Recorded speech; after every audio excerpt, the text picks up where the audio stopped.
ஏங்க இப்பெல்லாம் பாத்தீங்களா, நம்ம வீடியோல ரெகுலரா லக்ஷ்மி ஸ்ரீன்னு ஒருத்தவங்க கமெண்ட் பண்றாங்க.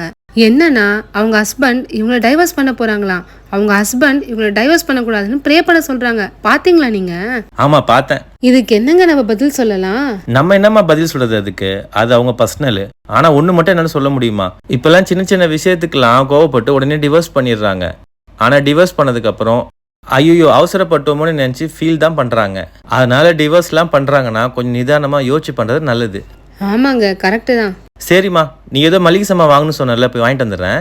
சரி இருங்க, நான் ராகியும் வேர்க்கடலை வச்சு உருண்டை செஞ்சிருக்கேன், சாப்பிட்டுட்டு போங்க. இதுக்கு நான் 1 கப் அளவுக்கு ராகி எடுத்திருக்கேன். இந்த மாவோட கொஞ்சமா உப்பு சேர்த்து நல்லா கலந்து விட்டுருங்க. மாவு நல்லா கலந்ததும் கொஞ்சம் கொஞ்சமா தண்ணியை தெளிச்சு நம்ம புட்டு மாவுக்குலாம் கலந்து விட்டோம்ல, அது மாதிரி கலந்து விட்டுக்கலாம். மாவை நம்ம இது மாதிரி உள்ளங்கையில அழுத்தி பிசையும் போது இந்த கொழுக்கட்டை பதம் வரணும். ஸோ இதுதான் கரெக்ட் ஸ்டேஜ். இப்போ இட்லி பானையில இட்லி தட்டு மேல ஈர துணியை போட்டுட்டு செஞ்சு வச்ச கேழ்வரகு மாவை ஒரு 10 நிமிஷம் ஆவி காமிச்சு எடுத்துக்கலாம். அதுக்குள்ள 1 கப் அளவுக்கு பச்சை வேர்க்கடலையை வறுத்து ஆற வச்சு இந்த மாதிரி தோலை நம்ம புடைச்சி தனியா எடுத்து வச்சிடலாம். தோல் நீக்கிய வேர்க்கடலையை இப்ப மிக்ஸி ஜார்ல ஆட் பண்ணிக்கலாம். இதோட ஒரு 3 ஏலக்காவும் சேர்த்து நம்ம அரைச்சி தனியா எடுத்துக்கலாம். வேர்க்கடலையை லைட்டா இந்த மாதிரி கொரன்னு அரைச்சு எடுத்துக்கோங்க, அப்பதான் டேஸ்ட் நல்லா இருக்கும். இப்ப இதை ஒரு மிக்சிங் பவுலுக்கு மாத்திருங்க. 1 கப் ராகிக்கு 3/4 கப் அளவுக்கு வெல்லம், கொஞ்சமா தண்ணி சேர்த்து கரைச்சி எடுத்துக்கோங்க. இதுக்கு பாகு பதம்லாம் தேவை கிடையாது, தண்ணியில கரைஞ்சா போதும். இப்ப ஆவி காமிச்ச ராகி மாவு நல்லா வெந்து வந்துருச்சு. கையில சும்மா இது போல உருண்டை பண்ற மாதிரி வந்தா போதும். இப்ப வெந்த இந்த ராகி மாவை வேர்க்கடலையோட சேர்த்துடலாம். இப்ப வேர்க்கடலையும் ராகியும் நல்லா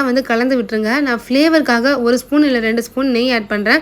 நீங்க நல்லெண்ணெய் கூட இதுல யூஸ் பண்ணிக்கலாம். இப்ப நம்ம கரைச்சி வச்சிருந்த வெள்ளத்தை இந்த மாதிரி ஃபில்டர்ல வடிகட்டி சேர்த்து நல்லா கலந்து விட்டுருங்க. இப்ப மாவு நல்லா அழுத்தி பிசைஞ்சு விடுங்க. இந்த மாதிரி வரும். சோ இப்ப இதை நம்ம நல்லா உருண்டை பண்ணி தனியா எடுத்து வச்சிடலாம். அவ்வளவுதான், சூப்பரான வேர்க்கடலை ராகி உருண்டை ரெடி. இதை சிமிலின்னு சொல்லுவாங்க. சிமிலிக்கு இன்னொரு ப்ராசஸும் இருக்கு, அது சேனல்ல வீடியோ அப்லோட் பண்ணிருக்கோம், பாருங்க.